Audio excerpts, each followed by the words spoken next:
This Big Red 310s here again. Pretty tired. Just came back from a very hectic day, and it's only 2 o'clock, but whatever. I need to talk something about my channel. Ever since YouTube took off the time limit, most of my videos have been more than 30 minutes. And at first I thought people might not like this, but my views just kept going up. I guess it was because of the WCW pay-per-views that I was doing. Every time I included a WCW show or an ECW show, people tuned in because they wanted to see it.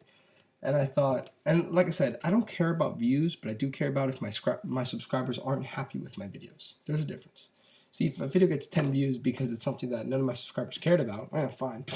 That's their problem. I don't mean it that way, but you get what I mean. But if I have a video that has 10 views and it's about mainstream, it's about mainstream wrestling or something like that, and people aren't watching because they legitimately aren't happy with the video, then that's a problem. I've gotten a lot of complaints about the last video that I tried to keep short, but I ended up blasting it over 40 minutes. And trust me, I don't like doing those videos either. 40-minute videos. They're so exhausting for me because I usually do them very late at night. I'm usually really tired. I don't know if you can tell. It takes me so long. I have to get the clips, because I record an audio video, then I have to get clips of the posters of all the DVDs I'm reviewing, then I have to properly find the exact amount, the right second where I switch from DVD to DVD, and I have to place it, and the description box, it's a pain in the ass. It's a big pain in the ass to do those videos, which is why I don't like doing them often. But now that I realize that I don't like doing them that much, and my subscribers aren't happy with the time that they go, a lot of people don't like when these videos go really long, then I'll have to change it. So, like I said, if you're not watching because like it doesn't interest you, that's fine. But I've gotten a lot of people, like personal messages, a shitload of comments on like my past 10 review videos. People have told me on Skype. So many people have been complaining that I really do think it's time for a change. But there's another reason. I'm leaving tomorrow to on a school field trip for a week and a half. Yeah. So I won't be able to finish my top 100 or anything of the sort for a while. And before I go, I wanted to review 2 shows that are very new, and that I think are very recommended by me, which are Tag Title Classic 2 and Chaos in the Sea of Lost Souls. I never thought I'd be able to say this, but a Ring of Honor show that I attended, the only Ring of Honor show I've ever attended, and I have it in my hands, and I want to compare the viewing, but I'll watch this later. I also got this. I'll start with the Chikara show, Chaos in the Sea of Lost Souls. This was their first show of the year. I was really looking forward to this. I will say this was a very, very, very, very, very good show. Chikara did a very good job with this show. And yeah, let's get this underway. We started with the new Osirian portal, which is Amasis Ophidian and Jonathan Gresham, who has his new name is like, I can't pronounce it. It's like Helicon. Hiracon. Hikakon. God damn it. I tried looking at it on their website, but he's not on the roster page yet. I don't know. God, someone please tell me how to pronounce it. The Osirian portal, the new Osirian portal, fought F.I.S.T in a trios match. And this was really, really good. In fact, this was probably the 3rd best match on the show. And it was the best match on the show for a while. Really enjoyable. The Osirian portal works so well together. Jonathan Gresham is so perfect for this team. He is probably the most perfect member for this team. He has so much great chemistry with Amasis and Ophidian. They have a lot of new great double team moves that they came up with this guy on the roster.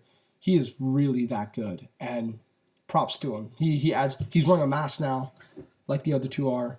He really does add a lot to the team. I'm really happy to see the Osirian portal as a trio, and it wouldn't surprise me if either them or the Soul Touchers win King of Trios this year. Wouldn't surprise me at all. Very fun opener, really fast paced, really exciting. Johnny Gargano also, by the way, he was a huge addition to F.I.S.T. They are so much better with him. As much as I loved Grant Akuma, and I love that trio of F.I.S.T, Johnny Gargano works so well with this team. It's incredible. They have such great chemistry together. So yeah, really good. 3.5 stars. Really enjoyed it. Madison Eagles versus Daizee Haze. I thought this was alright. That was a little too short though. It was only like 8 minutes, 7 minutes.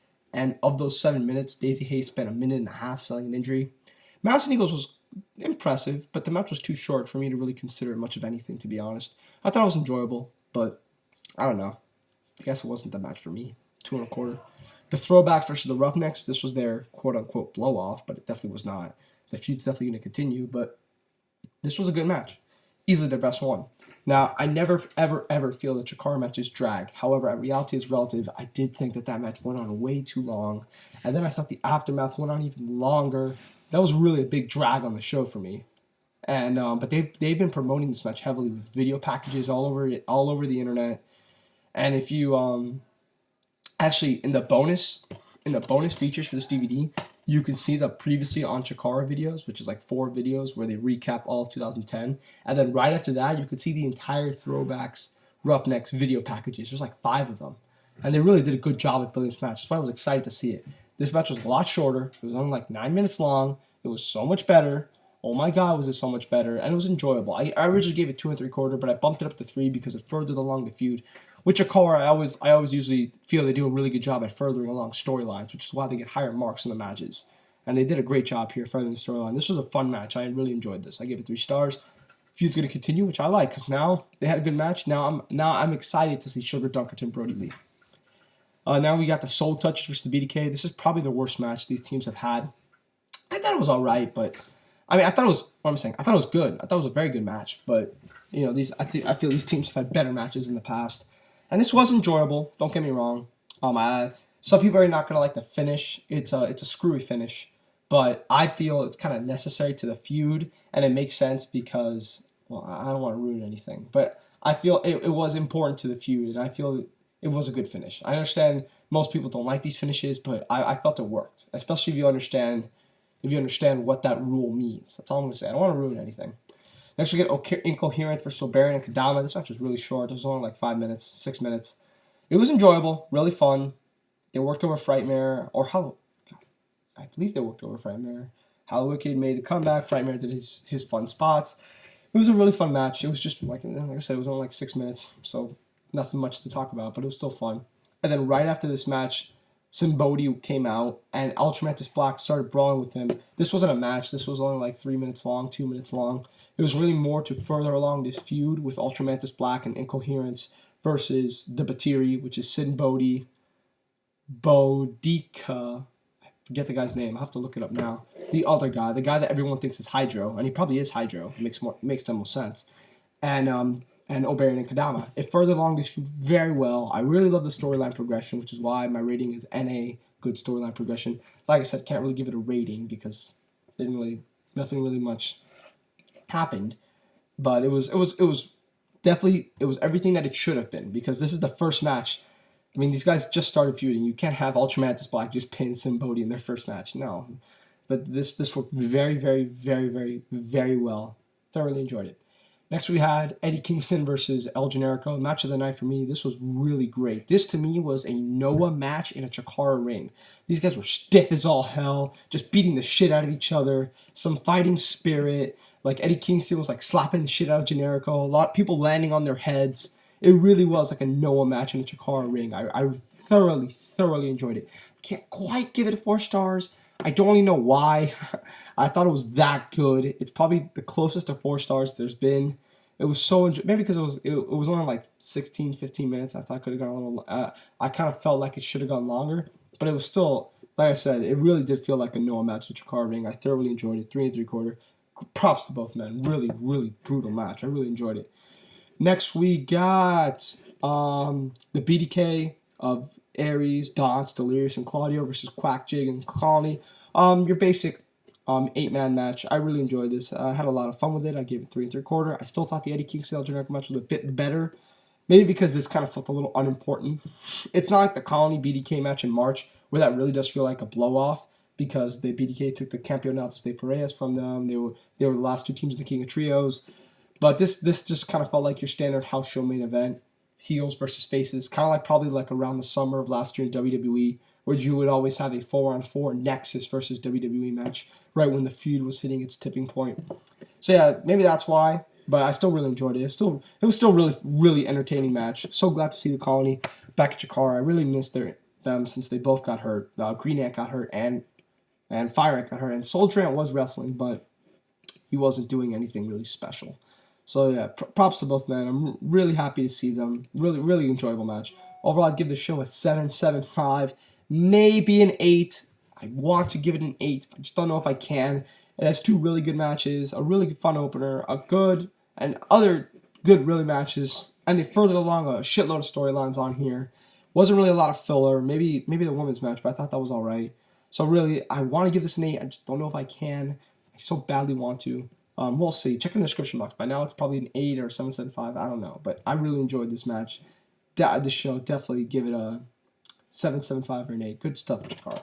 Chaos and Sea of Lost Souls. All Chikara DVDs now are $15, by the way. So yeah, you can pick this up if you want.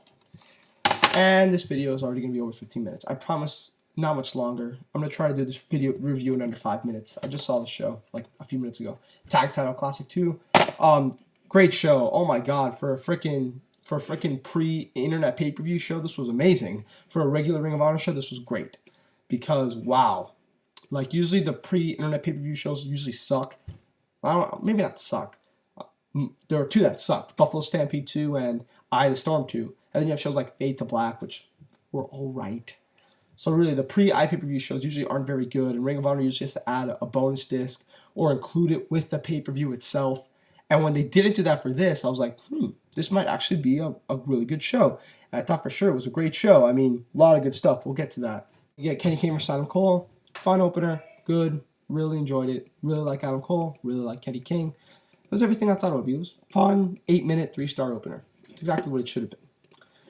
Next we got Colt Cabana versus Mike Bennett. I enjoyed this. I know people who will not. The crowd was chanting, "You can't wrestle on Mike Bennett," which I'm not big on that, saying that in Ring of Honor. I mean, unless the guy really is horrible, but Mike Bennett isn't horrible at all. He's a fine wrestler. I actually kind of like his wrestling skills. And people just chanting, "You can wrestle." To me, it doesn't work. I understand if it's like part of his gimmick, or like if they really feel that, or if they feel that this would get under his skin. But he's a heel. Why would he care? I mean, it doesn't make sense to me. So I didn't enjoy that, which is why I might dock this down to 2.5. But I don't know. I did enjoy it really. I know people who won't. Andy Ridge versus Chris Daniels. I thought this was fine, but Christopher Daniels takes nights off on A shows. So you can imagine on a C show like this that, oh my god, would he even bother to try? Come on, he didn't do anything in this match. And I like Chris Daniels. People know my history with Chris Daniels, but I don't know. He didn't do much in this match. But the last few minutes were really good. Andy Ridge just kind of kicked the crap out of Daniels. He did like 4 spots on him, and then Chris Daniels took the Angels' wings and won. That was kind of it. And I thought, I didn't really like that finish because I don't think Chris Daniels did enough in the match. It was still a fine match. I gave it 2.5 stars. I enjoyed it, but I just thought it could have been so much better. And I thought it was like the second worst Trial Series match. But Daniels really did put over Andy Ridge after the match, saying he truly had the heart to not just be in Ring of Honor, but be a main eventer in Ring of Honor, which I thought was nice. And he put him over real well. And Andy Ridge had a great showing here, but I just thought for Daniels, he should have done better. And what makes me more mad is if he had actually like put in a great effort in Final Battle, then okay, fine. He needed to take a night off the night before, but he didn't put on a great effort at Final Battle. So whatever. I thought this was fine though. I gave it 2 and 2.5. Jay and Mark versus Steve Corino, Kevin Steen. Kind of sad seeing this Kevin Steen match because it was the last ROH Kevin Steen match that I hadn't seen yet.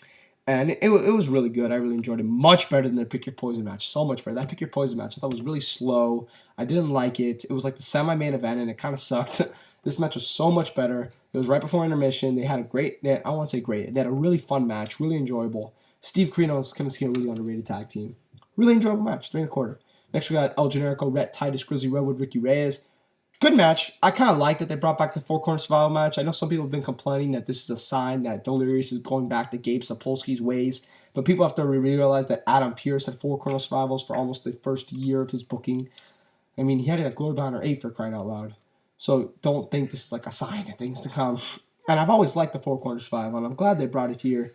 I mean, it was kind of obvious who was going to win. And if you look at the talent in this match, like Grizzly, Redwood, and Ricky Reyes, you knew that this was almost the definition of a filler match. But hey, it was good. I liked it. Very fast. They were working over Grizzly Redwood, and then it became very fast-paced. Really enjoyable. I can understand some people giving it 2 3/4, but I really liked how good Grizzly Redwood looked in this match. He looked really good in this match. 3 stars. Next, we got Kyle O'Reilly versus TJ Perkins. This was the second best match of the night, in my opinion. More like an Evolve match in a Ring of Honor ring. I know some of you people are going to criticize me. How can you have an Evolve match in a Ring of Honor ring? Aren't they about the same thing? Not really. In Evolve, they kind of like to treat it more like the sport and more MMA based. And this was kind of like that. A lot more mat wrestling, not really a story where they're working over, the face is working over the heel or the face working over the face. They kind of both just, boom, went at it. And I really enjoyed it. It reminded me a lot of TJ Perkins versus Munenori Sawa. And I actually thought this was better than that. But I'm not that big of a fan of that Sawa match like most people are. I really enjoyed this. I give it 3.5. TJ Perkins, also, this was his debut in Ring of Honor. And he looked great here. He looked really great. The crowd gave him a nice ovation. I was very happy. That's why I kind of gave it 3.5, because this kind of really helped his Ring of Honor career. Next, we got Roderick Strong and Sonjay Dutt. Good match. I know some guy in the Ring of Honor message board who posted the live results of this show said that this match wasn't any good. And then I know on Wrestling Observer, someone said in a report saying that the match was really, really good. So I was kind of like torn. I'm kind of right in the middle. I gave this 3.5 originally. I knocked it down to 3.25 because I didn't think it was that good. It was just too short. It was only like 10 minutes. But Sonjay Dutt looked really good here. I know a lot of people weren't happy with his performance with Eddie Edwards, but he looked good here. He looked really, really good in this match. There are a lot of great moves. The crowd even popped for him when he did a dive onto Roderick Strong and Truth Martini. And it was a really fun match. I just thought it should have gone a little longer. It was only like 10 minutes. But anyways, now we got the main event, Kings of Wrestling versus the American Wolves. This is incredible. 4.5 stars. Amazing match. But too much for me. I'm sorry. For those who follow me on Twitter, you know that I was not that big of a fan of this match when I first saw it. I saw it again. Like, I saw it, and then immediately after I saw it again. The match is amazing, but I thought it was just too much. This match was like 36 minutes long, and literally by the Chris Hero match, I was just like, I was kind of hoping that it would end. Both times, when I saw it and when I rewatched it, I was just like, can we get this over with? This is going on too long. You guys are doing too much. You're not changing it up. I mean, I really thought this match was great, but those last 5 minutes, those last 10 minutes really were a bearing on me. I was just sitting there going like, oh my god, this match is great. I originally gave it 4 3/4, like when it was like 10 minutes left. And then I had to dumb it down to 4.5, and I almost dumbed it down to 4.25, but I kind of kept it at 4.5. The crowd, at the 20-minute mark, they were going crazy. At the finish, they were not dead, but they weren't going crazy. The pops for the kickouts became quieter and quieter and quieter and quieter. And I was just like, ugh. It really... I know it sounds like I hate the match, but I loved it. I gave it 4.5. It's one of my favorite Ring of Honor matches last year. I thought it dragged in that ending. It just dragged too much for me.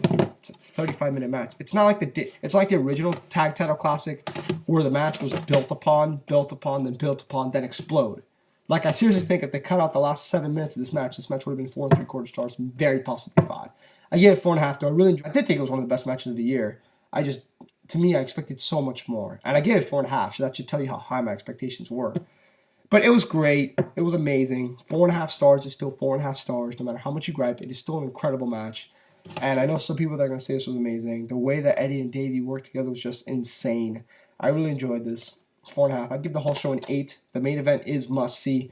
It is, like I said, the last 2 minutes did really tire me out, but it still is must-see. And then you had a really... And nothing else is great, but you have a really good undercard. Everything was good, with 2 things being under 3 stars, one of which would have been 3 stars if the crowd didn't really hate it, and the other one, if Christopher Daniels had just put in a little more effort, also would have been 3 stars. Just a very solid show. So much good stuff.